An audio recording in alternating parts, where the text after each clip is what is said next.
Tori. Tori sijaitsee yleensä keskeisellä paikalla kaupungissa.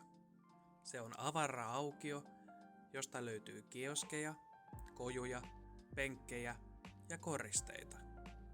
Sieltä voi ostaa herkkuja, tuoretta ruokaa, vaatteita ja käsitöitä.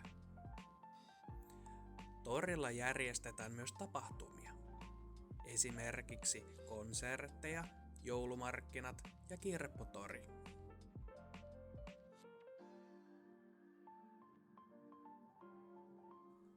Kaupungeissa on erilaisia puistoja. Puistoissa voi olla kauniita patsaita ja istumapaikkoja. Puistoon voi mennä istumaan ja ihastelemaan maisemia tai syömään vaikka eväitä. Kaupungeissa on myös leikkipuistoja, jotka on tarkoitettu lapsille. Leikkipuisto on täynnä erilaisia leikkitelineitä.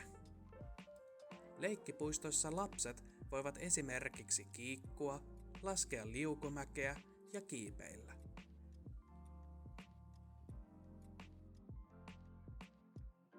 Apteekki on kauppa, jossa myydään lääkkeitä ja muita terveystuotteita. Sieltä voi hakea reseptilääkkeet, jotka lääkäri määrää sinulle sairaalassa tai terveysasemalla. Apteekista saa myös esimerkiksi särkylääkettä, laastareita, aurinkovoidetta ja vitamiineja.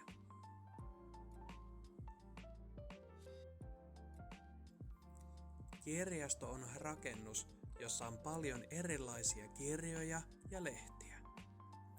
Sieltä saa lainata kirjoja ilmaiseksi kirjastokortilla. Kirjastoissa on myös tietokoneita, joita voi käyttää, sekä istumapaikkoja ja pöytiä lukemista ja opiskelua varten.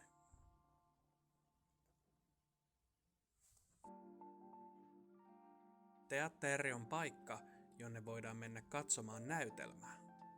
Näytelmä on esitys, jossa ihmiset esittävät erilaisia roolihahmoja ja tarinoita.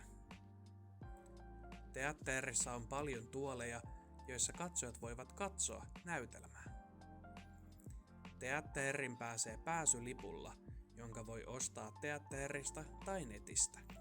Elokuvateatteri on paikka, jonne voi mennä katsomaan uusia elokuvia. Siellä on iso näyttö ja paljon tuoleja, johon katsojat voivat istuuntua. Suomalaiset ottavat elokuviin mukaan usein jotakin naposteltavaa, esimerkiksi popcorneja ja juomista.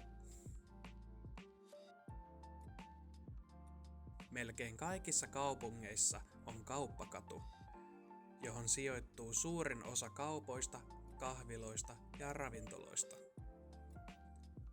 Tämä katu on yleensä keskustan ytimessä ja keskikohdassa. Tällä kadulla ei yleensä voi kulkea autolla, vaan sinne mennään kävellen tai pyörällä. Ostoskeskus on rakennus, josta löytyy monta eri liikettä. Esimerkiksi vaatekauppoja, kosmetiikkaa, kahviloita ja ravintoloita.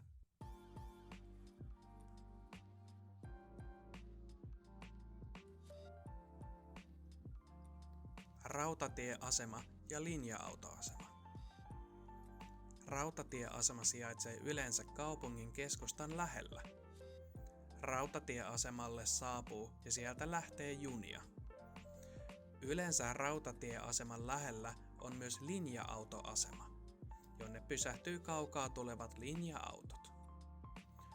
Koulu on rakennus, jossa opettajat opettavat oppilaita. Yleensä koululla on myös oma piha ja urheilukenttä.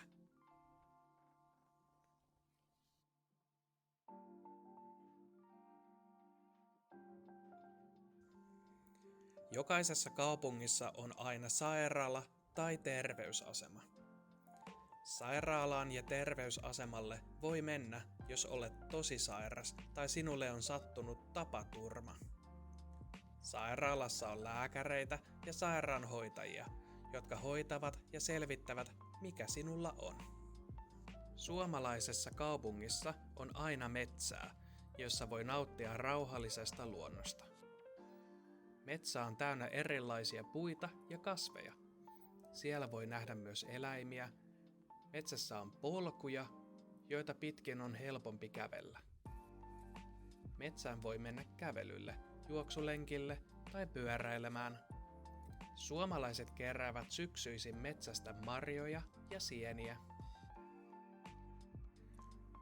Uimaranta on paikka, jossa ihmiset voivat mennä uimaan järveen tai mereen. Uimarannalla on yleensä hiekkaranta ja laituri. Kaupungissa voi olla monia uimarantoja. Satama on paikka, jossa veneilijät tulevat ja josta he lähtevät vesille. Satamassa on yleensä kahvila, ravintola tai muita palveluita. Satamasta näkee järvelle tai merelle. Sinne voi mennä kuka tahansa kävelylle tai katsomaan vaikka auringonlaskua.